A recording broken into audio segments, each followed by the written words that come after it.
자, 안녕하십니까. 하이퍼립입니다. 자, 이번 시간에는 재외국민 특별전형, 특히 차의과학대학에 대해서 설명을 좀 드리도록 하겠습니다. 아시는 것처럼 올해 차의과대학이 약대 선발을 다시 진행을 하죠. 2023년도까지 약학과 선발이 진행이 되다가 2024년도, 2025학년도에는 미선발했고요. 올해 2026학년도에 다시 약대를 부활했습니다.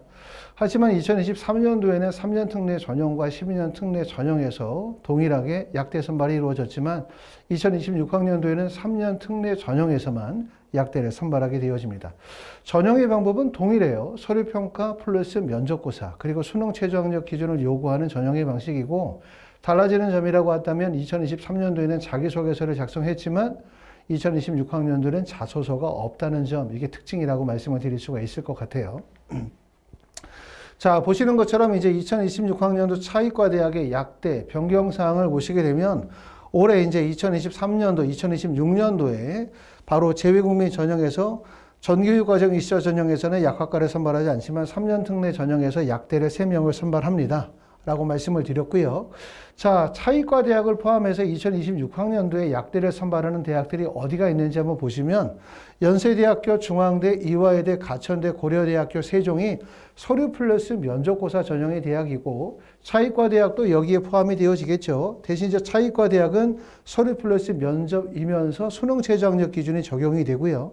서류평가만을 진행하는 학교, 면접을 보지 않는 학교는 성균관대학교, 덕성여대가 면접을 보지 않고요. 그 다음에 지필고사를 보는 학교는 대구 가톨릭대학교나 우석대학교가 지필고사를 보는 대학이다. 이렇게 말씀을 드릴 수 있고, 따라서 대부분의 대학들은 서류 플러스 면접이니까 표준학력 지표의 우수성이 매우 중요하죠. 상대적으로 표준학력 지표에 대한 우수성이 다소 부족하거나 또는 졸업 연도가 좀 되신 분들 입장에서 볼 때 가장 유리한 학교가 어디냐라고 말하면 대구 가톨릭대학교나 우석대학교고, 그리고 여기 하나 더 추가시키면 바로 차의과대학이라고 말씀을 드릴 수가 있을 것 같습니다.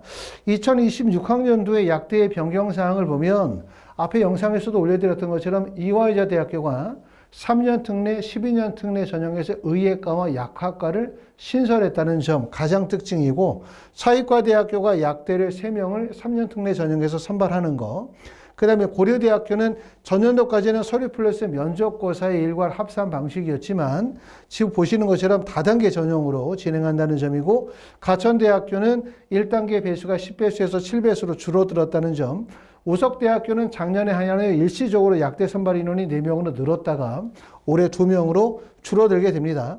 대구 가톨릭대학교는 의예과는 선발하지 않지만 약학과는 종전과 동일하게 선발을 합니다. 그렇기 때문에 전년도가 가장 특징적인 대학교는 이화여자 대학교, 차의과대학이라고 말씀을 드릴 수가 있어요. 따라서 서류평가의 우수성이 인정이 되시는 분들, 표준학력 지표의 우수성이 높으신 분들 입장에서 볼 때는 서류 플러스 면접고사 전형의 대학들이기 때문에 연세대학교, 중앙대, 이화여대, 가천대, 고려대, 세종, 성균관대, 덕성여대가 그 라인이라면 상대적으로 표준학력 지표에 대한 대비가 충실하지 못하신 분들 입장에서 볼 때는 필답고사나 지필고사, 수능 체제를 적용을 시켜서 대학을 가는 게 유리하기 때문에 대표적인 대학이 바로 대구 가톨릭대, 우석대학교, 그리고 차의과대학이 될 가능성이 상당히 높습니다.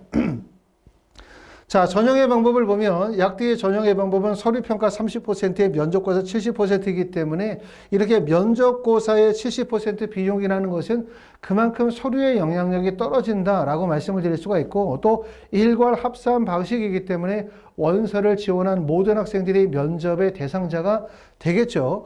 서류평가에서는 지원자 1인당 2명 이상의 평가위원이 제출 서류에 대해서 종합적으로 평가를 하게 되어지고요. 평가의 내용은 학업 역량, 진로 역량, 공동체 역량에 대해서 평가를 합니다. 면접에서는 지원자 1인당 2명 이상의 평가위원이 제출한 서류에 대해서 확인 및 일반 면접을 진행하게 되고, 진로 역량, 인성, 발전 가능성, 한국어 능력의 면접을 보면서 약학과에 한하여 약학 인재로서의 가치관이나 인성이나 역량을 확인하기 위한 면접을 추가적으로 진행한다라고 말씀을 드리기 때문에 약대는 기본적으로 제출 서류에 대한 확인 면접 플러스 바로 지성 면접을 진행한다. 이렇게 보시면 될 것 같습니다. 그만큼 면접의 비중이 큰 만큼 면접의 중요성이 크다라고 말씀을 드릴 수가 있을 것 같습니다.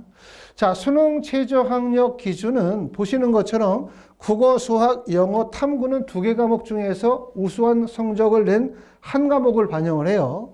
그리고 3개의 영역 등급합이 7이며 수학이 필수 과목이죠. 그러니까 국어, 수학, 영어, 탐구 이 4개의 영역 중에서 수학은 필수로 반영하게 되어지고 그리고 탐구는 2개 과목 중에서 하나만 반영한다는 얘기죠. 그렇기 때문에 예를 들면 수학, 영어, 탐구, 생명과학 이렇게 3개의 영역을 반영하면 되고 예를 들어서 수학이 3등급을 맞았다 라고 하면 영어를 만약에 1등급을 맞는다고 한다면 우리가 탐구 과목은 뭐를 맞으면 돼요? 결국은 2등급 정도 맞거나 3등급을 맞아도 지원이 가능하다는 얘기겠죠. 그렇죠? 합의.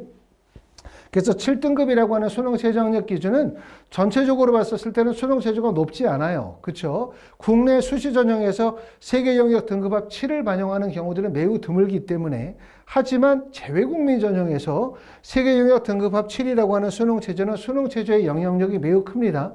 보시는 내용은 2023년도 그렇죠? 중고교과정 해외 입사의 경쟁률을 보시게 되는데 우리가 2023년도까지 차이과 대학에서 약대 선발했다고 말씀을 드렸고 2024, 2025년도에는 선발하지 않았어요. 2024년 3년도에 지원 인원을 보면 19명이 지원을 했거든요. 그러니까 대략적으로 3명 정도를 선발한다? 그럼 경쟁률이 약 6.5대 1 정도의 경쟁률이다. 6.5대 1이면 실질적으로 수능 최저를 통과하는 학생들의 비율이 대략적으로 한 30% 정도라고 보면 실질 경쟁률의 2대 1이 채 되지 않는다. 결국은 수능 최저의 충족 여부가 합격에 매우 중요한 요소라고 말씀을 드릴 수 있을 것 같습니다. 자, 제출서류를 보게 되는데 제출서류는 2025년도 모집 요강을 바탕으로 해서 제출서류를 말씀을 드리게 될 것 같고 보시는 것처럼 제출서에 대해서 가장 눈에 띄는 부분들은 활동 목록 및 증빙 서류, 본교 양식 희망자의 하나에 작성하게 되어지는데 바로 서류평가 30%가 어디에서 서류평가가 이루어져? 활동 목록 및 증빙 서류에서 서류평가 30%의 비중이 크다고 말씀을 드릴 수가 있을 것 같고요. 바로 보시는 내용이 활동 증빙 목록입니다. 차이과대학교의 활동 증빙 목록에 어떤 내용들이 기재가 되어질 수 있냐 하면 우리나라 고등학교 교육과정에 속하는 기간 중에 실시 또는 수상, 취득한 활동에 한하여 작성이 가능하다라고 되어져 있어요. 이렇게 된다면 표준학력 지표도 제출이 가능하다고 보실 수가 있겠죠. SAT나 AP나 공인어학 성적도 제출이 가능하고 여기에다가 수상 경력, 동아리 활동, 그 다음에 봉사활동, 리더십과 관련이 되어진 활동들도 기재가 가능하다. 이렇게 보실 수가 있고 물론 2026학년도에 우리가 약대 선발하고 있기 때문에 2025학년도하고 다르게 활동 증빙 목록표와 조건들이 제시가 될 수 있으나 지금의 내용으로 봐가지고는 말씀드렸던 것처럼 표준학력 지표, 수상경력, 동아리 활동, 봉사활동 등 다양한 지표들의 기재가 가능할 거라고 보여지고요. 보시는 내용들처럼 활동에 대한 내용에 대한 글자 수는 보시는 것처럼 공백을 제외하고 50자 이내로 간단하게 기술한다라고 되어져 있기 때문에 이런 활동 증빙 목록표를 작성하는 것도 매우 중요해요. 다시 말하면 순서를 정하는 과정이라든가 또 활동의 내용들을 어떻게 임팩트 있게 또 어떻게 지원학과와 적합성에 있게 기재하느냐 이런 부분들도 매우 중요하기 때문에 나중에 원서를 쓸 때는 활동 증빙 목록의 작성도 매우 중요하다고 말씀을 드릴 수 있습니다. 자, 앞에서도 말씀을 드렸었던 것처럼 차이과 대학의 합격에 가장 중요한 것은 뭐냐? 이렇게 물어보면 서류평가 30%도 중요하고 70%의 면접도 중요하지만 가장 중요한 건 수능 최저학력 기준을 충족하는 게 매우 중요하죠. 경쟁률이 6.5대 1이라고 했었을 때 수능 최저의 충족 비율이 대략 30% 정도라고 한다면 실질 경쟁률이 2대 1이 안 될 가능성이 매우 높아요. 그렇기 때문에 수능 최저가 어려운데 야, 수능 최저 너무 어렵지 않을까? 이걸 과연 가능할까라고 생각하실 수도 있지만 한번 생각해 보겠습니다.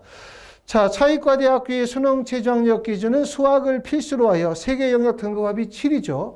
일반적인 학생들이 국어를 수능 최저에 포함시키기는 어려운 경우들이 많아요. 아무래도 국어는 어렵죠. 수학은 어차피 반영을 해야 되기 때문에 만약에 수학을 3등급을 맞는다라고 하면 확률과 통계를 선택했다면 3등급의 컷이 대략적으로 73점 정도를 맞으면 3등급의 범위라고 합니다. 3등급. 미적분을 선택했다 그러면 3등급 맞는 컷이 69점 정도가 맞으면 3등급을 맞을 수가 있어요. 하지만 나는 3등급도 어려울 것 같아. 3등급도. 그럼 차라리 4등급을 목표로 삼자. 4등급이라고 하면 미적분의 4등급은 57점이거든요.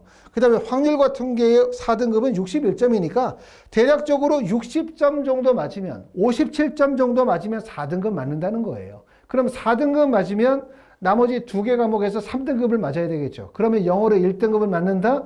가정하면 탐구 한 과목을 2등급을 맞는다라고 생각하시면 될 것 같고, 자, 탐구 영역도 지금 보시는 것처럼 화학이나 생명과학을 선택하는 학생들이 많을 것 같은데, 만약에 화학을 선택했었을 때 3등급을 맞으면 40점이에요. 생명과학을 3등급을 맞는다 그러면 36점 정도 맞으면, 또 생명과학을 약 41점 정도 맞으면 2등급 정도가 되거든요. 그러니까 만약에 내가 수학에 자신이 없는 분들이다 라고 하면 수학을 4등급 정도 목표 삼고 4등급이면 60점 정도 맞으면 돼. 대신 생명과학은 2등급 정도 맞아야 되니까 한 40점 정도 맞고, 그 다음에 영어를 90점 1등급을 맞는다 라고 하면 수능체제로 충족할 수 있을 것 같고요. 더군다나 수능체제 충족하는 건 우리가 재외국민 전형의 원서를 쓰는 건 7월이고, 또 우리가 차이과대학의 면접은 8월 정도의 면접을 보긴 하지만 수능시험은 11월 13일이잖아요. 그러니까 결국은 재외국민 원서 접수하고 난 다음에도 충분한 시간적인 여유가 있기 때문에 수능체제 충족은 그렇게 어려운 일이 아닐 거라고 생각합니다. 말씀드렸었던 것처럼 표준학력 지표에 대한 대비가 철저히 이루어지신 분들 입장에서 볼 때는 서류평가 또는 서류평가 플러스 면접고사 전형으로 대학을 가면 되는 거고, 하지만 내가 약대를 목표로 삼고 있지만 SAT 성적이나 IB 성적이나 또는 A레벨 성적이나 또는 AP나 또는 토플 성적 등 실제 약대를 합격할 수 있는 정도의 학력 지표를 갖추지 못하신 분들의 입장에서 볼 때는 뭘 하시는 게 좋냐면 필답고사와 그 다음에 수능체제를 충족시키는 게 좋겠죠. 필답고사라고 한다면은 우리가 건국대학교 수의학과나 또는 인하대학교 아주대학교 의예과나 또는 우석대학교 약대나 한의대 또는 대전대학교 한의대 이렇게 하시면서 그러면서 대구 가톨릭대학교 연결시키고 최종적으로 수능체제를 적용시키는 차이과대학이나 아니면은 동국대 YG 한의대나 의대를 타겟을 삼으시면 재외국민 전형에서 지필고사 플러스 수능체제를 충족하는 조건을 접목시켜 나가면 학습의 효과적인 전략이 될 거라고 생각합니다. 자, 하이프리뷰에서는 2026학년도 재외국민 특별전형에 대한 프로그램을 3가지를 진행하고 있는데, 첫 번째는 입시 컨설팅을 진행을 하고요. 3년 특례, 12년 특례, 그 다음에 수시 전형에 대한 지원 대학에 대한 학과에 대한 컨설팅을 진행하고, 컨설팅을 통해서는 지원 대학 학과 결정, 기타 활동 증빙 목록표에 대한 작성, 원서 접수 과정에 대한 설명 등이 진행이 될 거고요. 그 다음에 지필고사와 수능체제를 연결시켜 나가는 필답고사에 대한 대비, 화상 수업도 가능하고, 특히 재수생들 같은 경우에는 학원에서 진행하는 특례 재수종합반 프로그램도 진행을 합니다. 면접고사는 MMI 면접, 지성 면접, 일반 면접에 대한 프로그램들을 진행을 하도록 하고 있습니다. 자, 이번 시간에는 차이과대학에 대해서 설명을 드렸는데, 말씀을 드렸었던 것처럼 차이과대학은 서류평가 70%, 서류평가 30%의 면접의 70%, 그리고 수능체제가 적용이 되기 때문에 현재 본인이 가지고 있는 학력 지표가 다소 낮다 하더라도 내가 약대를 희망하신다고 한다면 지금서부터 계획을 잡아 준비하실 수 있을 것 같습니다. 하이프리뷰에서는 차이과대학교 약대 합격에 필요한 입시 컨설팅, 그 다음에 면접에 필요한 면접고사에 대한 대비, 그 다음에 수능체제 충족을 위한 수능 수업에 대한 대비가 직접 학원에 오셔서 진행하는 대면 수업이나 화상을 통해서 진행하고 있습니다. 여기까지 하이프리뷰였습니다. 감사합니다.